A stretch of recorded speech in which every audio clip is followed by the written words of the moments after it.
পারবো কিনা। আমরা সবাইকে সুন্দরভাবে নমিনেশন দিয়ে হয়েছি, স্কুটিনি তো আমাদের সবাই টিকেছে। এবং এখন আরেকটা প্রশ্ন হচ্ছে, আমরা ভোটের বাক্স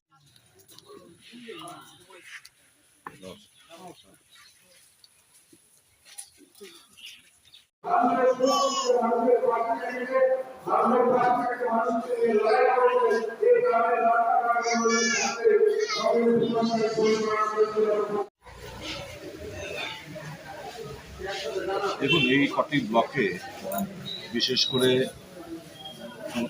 কুমারঘাট, গৌরনগর, চণ্ডীপুর, কদমতলা, কালাছড়া, তারপর পানিসাগর কিছু পঞ্চায়েত আমরা লড়াই করছি।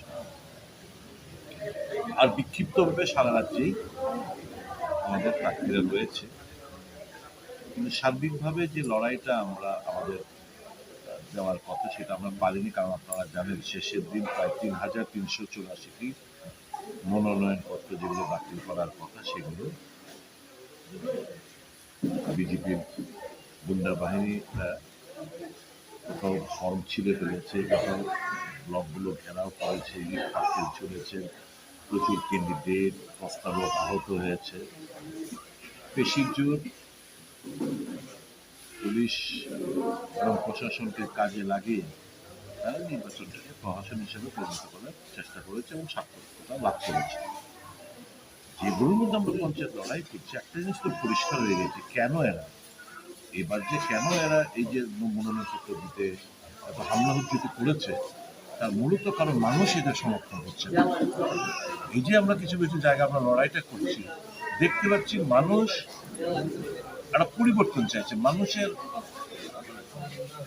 চেহারায়, তাদের বডি ল্যাঙ্গুয়েজে পরিষ্কার বুঝতে পারছি যে মানুষ প্রীতি বিরক্ত বিজেপির এই অত্যাচারের এবং দুর্নীতির প্রতিবাদে তারা ভোট দিতে চাইছে। এবং আমাদের বিশ্বাস, যেখানে নির্বাচন হবে কংগ্রেস দল ভালো ফল করবে বলে আমাদের বিশ্বাস।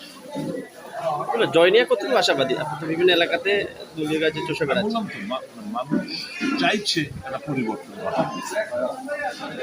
নির্বাচন তো অর্ধেকের বেশি, প্রায় 70-75% আসনে প্রহসন হিসেবে পরিণত করে নির্বাচনটা তারা দখল করেছে। যেখানে নির্বাচন হচ্ছে এখানে মানুষ চাইছে একটা পরিবর্তন ঘটা। আমার বিশ্বাস, যেখানে আমরা লড়াই করছি, কংগ্রেস যেখানে লড়াই করছে, ভালো ফল হবে বলে আমার বিশ্বাস। পাশাপাশি পাবিয়াচর এবং ফটিকায় 3-4টি দলীয় কাজ অনুষ্ঠানে আপনি উপস্থিত হয়েছেন, কেমন সাড়া পাচ্ছেন কর্মীদের? ভালো সাড়া, খুবই ভালো সাড়া পাচ্ছি। বললাম তো, মানুষ কিছুটা করে দেখাতে চাইছে। ধন্যবাদ।